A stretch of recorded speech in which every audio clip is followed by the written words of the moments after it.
కన్యవారికి గనక చూసుకున్నట్లయితే మీకు ఈ యొక్క మాసంలో మీ యొక్క రాశినాథుడైనటువంటి బుధుడు 6వ స్థానం నుండి వక్రిస్తూ 5వ స్థానం వైపు వస్తున్నాడు. 6లో కుజుడు, రాహువు, బుధుడు వక్రించుంటూ రవి కూడా ఉంటాడు. కానీ మీకు 7వ స్థానంలోకి రవి 15వ తేదీకి మారడము, సప్తమ స్థానంలో శని శుక్రుడు ఉండడము, 15వ తేదీ నుంచి శని కాస్త కంబస్ట్లోకి వెళ్ళడము, మరి అంటే అస్తంగత్వ దోషంలోకి వెళ్ళడము, మరియు అదేవిధంగా దశమంలో గురువు, అలాగే లాభస్థానంలో చంద్రుడు, వ్యయస్థానంలో కేతువు యొక్క సంచారం జరుగుతుంది. అయితే ఈ చంద్రుడు ఒకే దగ్గర ఉండడం కాకుండా రాశి మొత్తం తిరుగుతాడు. ఈ యొక్క గ్రహస్థితిని అనుసరించి మీకు ఎలా ఉండబోతుంది, ఏ దేవతా ఆరాధన చేయాలి, మరియు ఎటువంటి విషయాల పట్ల మీరు జాగ్రత్తగా ఉండాలి అనేటువంటి అంశాలు చెప్తుంది నేనైనప్పటికీ చెప్పిస్తుంది సాక్షాత్ లలిత అమ్మవారిగా భావిస్తూ ఆ లలితాంబిక అమ్మవారి యొక్క అనుగ్రహం మీకు పరిపూర్ణంగా కలగాలని మనస్ఫూర్తిగా కోరుకుంటూ, ఇక్కడ మీకు ఎప్పుడైతే మీ యొక్క రాస్యాధిపతి 6లో ఉంటూ వక్రించాడో కొన్ని తెలివైన నిర్ణయాలు తీసుకోవడము, మనం వీళ్ళతో కలిసి ఉంటే అనవసరంగా ఇబ్బంది వస్తుంది, ఈ శత్రుత్వాలు పెరుగుతున్నాయి, దాని నుంచి బయటికి రావడం అనేటువంటిది చూపిస్తుంది. అదేవిధంగా మీ జీవిత భాగస్వామికి కూడా కొంత ఫైనాన్షియల్ గ్రోత్ పెరగడము. కాకపోతే ఈ వివాహ నిర్ణయాలు తీసుకునేటప్పుడు అది 15వ తేదీ నుంచి చాలా జాగ్రత్తగా ఉండండి. సప్తమంలో శని నుండి శుక్రుడు వచ్చి చేరుతున్నందుకు వివాహ సంబంధాలు, రెండో వివాహం కోసం ప్రయత్నం చేసేటువంటి వారికి అనుకూలత ఇవన్నీ కూడా లభించమని కాదు. అలాగే మీరు ఏదైనా కమ్యూనికేట్ చేసేటప్పుడు లేదా అన్నదమ్ములతోని, అక్క చెల్లెళ్ళతోని, సిబ్లింగ్ వరుస వాళ్ళతో, లేదా ఎవరికైనా మెయిల్ పంపించేటప్పుడు కొంచెం జాగ్రత్తగా ఉండండి. బికాజ్ ఆఫ్ 3వ అధిపతి అయినటువంటి కుజుడు రాహుతో కలిసి ఉంటున్నాడు. ఇది చాలా ముఖ్యమైనటువంటి అంశము, గుర్తుపెట్టుకోండి. అలాగే మరొక విషయం ఏంటంటే, ఇక్కడ ఈ 4వ భావంలో 4వ భావాధిపతి గురువు దశమంలో ఉన్నందుకు కొద్దిగా ఇది ఏదైనా కొత్త అంశాలు ఇప్పుడు చేస్తున్నటువంటి ఉద్యోగంలో ఇంకొంచెం ఇంప్రూవ్మెంట్స్ కోసం ఏదైనా కొత్తగా కోర్సెస్ చేయడం ఇటువంటివి అనుకూలిస్తాయి.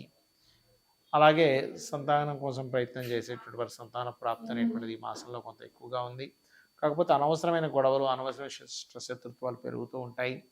వివాహ నిర్ణయాలు ఏమన్నా 15వ తేదీ లోపలే తీసుకుని 15వ తేదీ నుంచి మళ్ళీ సప్తమంలో ఉండే గ్రహం కంబస్ట్ అవుతుంది కాబట్టి, మరియు అదేవిధంగా మీరు ఈ యొక్క మాసంలో ఎక్కువగా విష్ణు సహస్రనామాలు, వెంకటేశ్వర స్వామి యొక్క ఆరాధన ఎక్కువగా చేయండి.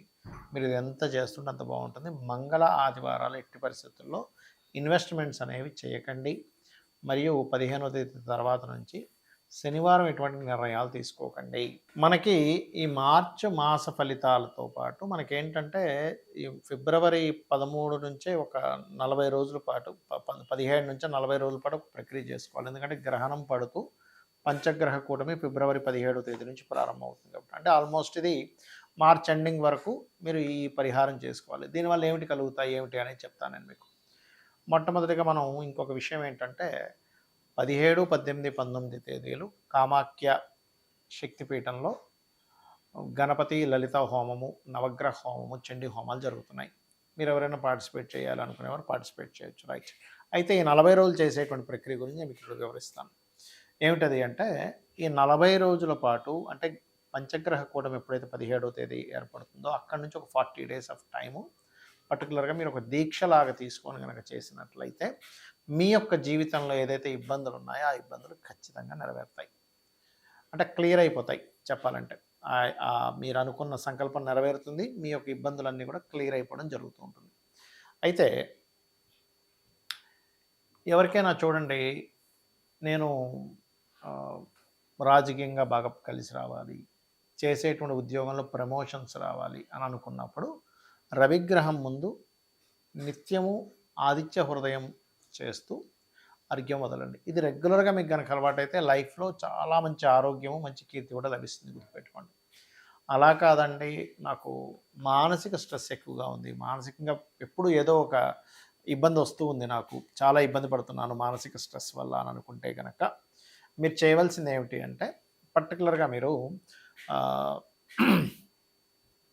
బియ్యము వీలున్నప్పుడు అలా దానం ఇవ్వడం, లేనట్లయితే 40 రోజుల పాటు మెడిటేషన్ చేస్తూ, ఏది ఫిబ్రవరి 17వ తేదీ నుంచి 41 డేస్ 41 డేస్ చేయండి, మళ్ళీ ఎందుకు చేస్తూ మీరు శివాలయంలో ఏదైనా మీకు దగ్గరలో ఉండే శివాలయంలో ఒక పావు లీటర్ పాలు అభిషేకానికి ఇస్తూ ఒక రోజుకి ఒక్క మనిషికి సరిపోయేంత భోజనం పెట్టుకొని తీసుకెళ్ళి బయట ఉండేటువంటి కొంతమంది అనాథలు ఉంటారు, అన్నం కోసం అలమటిస్తుంటారు, వాళ్ళకి ఇవ్వండి.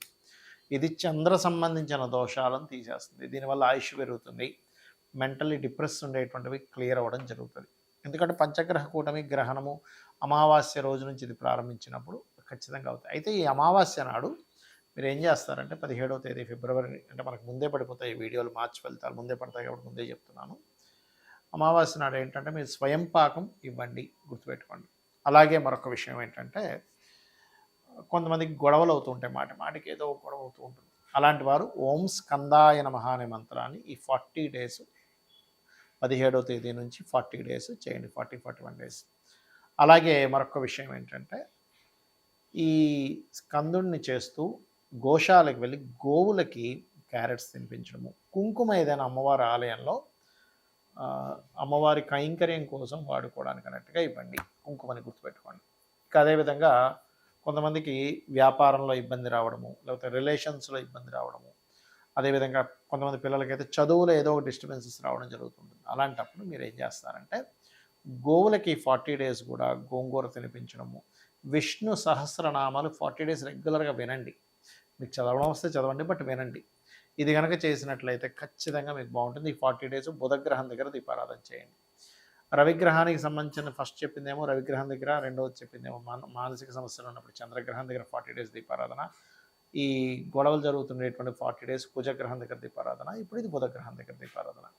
ఇక కొంతమందికి సరైనటువంటి గైడింగ్ దొరకటం లేదు, సరైన గురువు దొరకట్లేదు, లేకపోతే సంతానానికి సంబంధించిన ఇబ్బందులు ఉన్నాయి. అలాంటప్పుడు ఈ 40 డేస్ కూడా మీరు ఏం చేస్తారంటే గురుగ్రహం దగ్గర దీపారాధన చేస్తూ గోవులకి అరటికాయలు తినిపిస్తూ ఓం ద్రాం దత్తాత్రేయాయ నమః అనే మంత్రం చేయండి, లేదా జయ గురుదత్త శ్రీ గురుదత్త కూడా చేసుకోవచ్చు.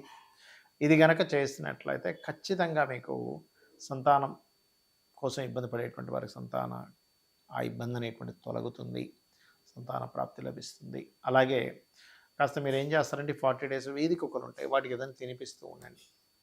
అదేవిధంగా గోవులకి అరటికాయలు తినిపిస్తూ ఉండండి. గంధము కానీ పసుపు కానీ శివాలయంలో శివుని కైంకర్యం కోసం అన్నట్టు ఇవ్వండి, లేదా అమ్మవారి ఆలయంలోనే ఇవ్వచ్చు, నో ప్రాబ్లం.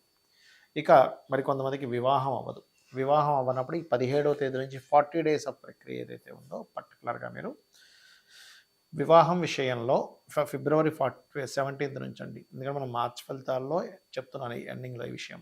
ఫిబ్రవరి 17 నుంచి 41 డేస్ మీరు ఏం చేస్తారంటే ఓం కామేశబద్ధ మాంగళ్య సూత్ర సూరిత కందరాయ నమః అనే మంత్రం చేస్తూ మీరు ఎక్కడైనా ఆలయంలో మనకి జరుగుతూ ఉంటాయి కళ్యాణం, శివుడిది కావచ్చు, రాముడిది కావచ్చు, ఏదైనా ఆ కళ్యాణానికి పార్టిసిపేట్ చేయండి, గుర్తుపెట్టుకోండి.